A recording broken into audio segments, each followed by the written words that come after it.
नमस्कार दोस्तों, आप सभी का बहुत बहुत स्वागत है श्वेता झा के चैनल में। आशा करती हूँ आप लोग स्वस्थ और मस्त होंगे। आइए आज हम लोग भगवान को पत्र की कहानी सुनते हैं कि भगवान को पत्र कैसे लिखते हैं।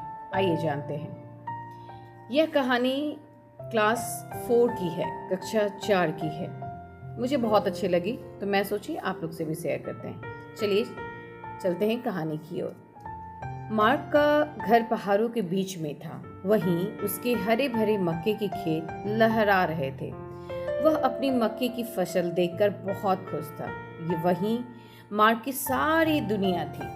वह लहराते खेतों को देखकर विश्वास की जीत मन ही मन सोच रहा था कि बस एक दो बार थोड़ी सी बारिश हो जाए तो बहुत अच्छा होगा। मार्क ने आकाश की तरफ देखा और बोला, हे भगवान, बस इस महीने हल्की सी बारिश कर दो, फिर मेरी फसल पकने पर यह सब नहीं चाहिए। एक बार फसल पक जाए तो पूरा साल आराम ही आराम है। महीनों की मेहनत सफल हो जाएगी। फसल काट लूं तो चैन की नींद सोऊंगा। फसल के किनारे से एक नदी बह रही थी। नदी की कलकल ध्वनि मार्क को बहुत अच्छी लग रही थी। तभी एमा ने पुकारा, मार्क मार्क, जल्दी घर आओ, खाना तैयार है, बच्चों को तेज भूख लगी है। मार्क उठकर घर की तरफ चल दिया। मार्क रात के समय उठा। उसने बाहर आकर देखा, आकाश में काले घने बादल छाए हुए थे।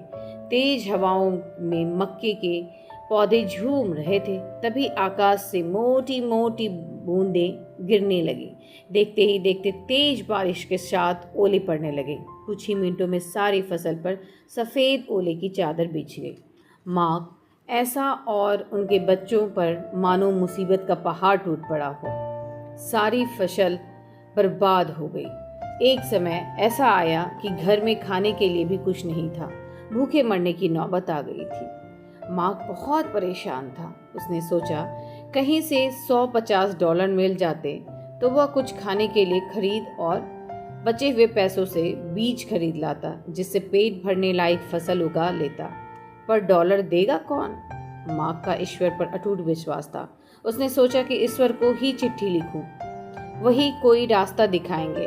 वह बहुत दयालु हैं, आखिर दुख में वही हमारी मदद करेंगे। अपने ईश्वर से कुछ मांगने में भला कैसी शर्म। मार्क ने कागज उठाया और ईश्वर को पत्र लिखने बैठ गया। उसने लिखा, मेरे प्यारे ईश्वर, मेरी दशा आपसे छिपी नहीं है। मेरे बच्चे और पत्नी भूख से बेहाल हैं। अगर आप $100 भेज देते हैं तो मैं कुछ बीज और घर का खाने का सामान खरीद लेता। अभी फसल नहीं बो पाया तो आगे क्या खाएंगे? हम पर दया करो। आपका अपना पुत्र मार्क। मार्क ने चिट्ठी को एक लिफाफे में डाला।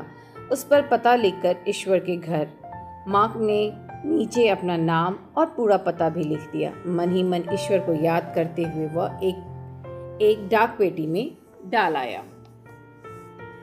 डाकघर में डाकिये चिट्ठियों पर मोहर लगाते हुए उन्हें छांट रहे थे। एक डाकिये को मार्क का पत्र दिखा तो वह अपने साथियों से बोला, दोस्तों देखो, ईश्वर के घर।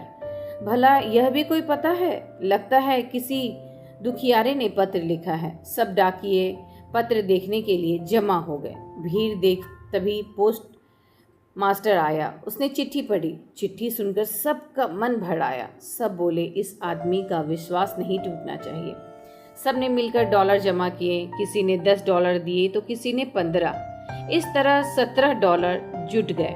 पोस्ट मास्टर ने सारे डॉलर एक लिफाफे में रखे और बाहर लिखा, प्यारे मार्क, तुम्हारा अपना ईश्वर। अगले दिन एक डाकिये मार्क को लिफाफा देने आया। लिफाफा देखते ही मार्क खुशी से उछल पड़ा। मैं जानता था, ईश्वर बहुत दयालु हैं। एमा, जल्दी आओ, ईश्वर ने हमारी सुन ली, उसका जवाब भी आया है। डाकिया यह सुनकर हंसता हुआ चला गया। मार्क ने लिफाफे खोले।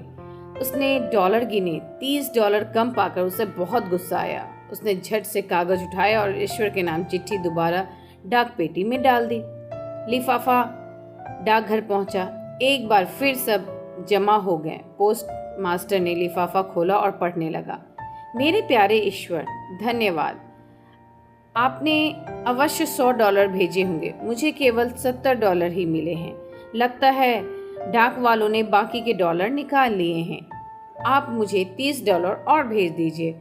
इस बार डाक से मत भेजिएगा। आपका अपना पोस्ट मास्टर। और सब डाकिये जोर से हंसने लगे। तो बच्चों, आप सभी को ये कहानी कैसी लगी? प्लीज़ लाइक, शेयर और सब्सक्राइब करें मेरे चैनल को और अपने कमेंट ज़रूर करें।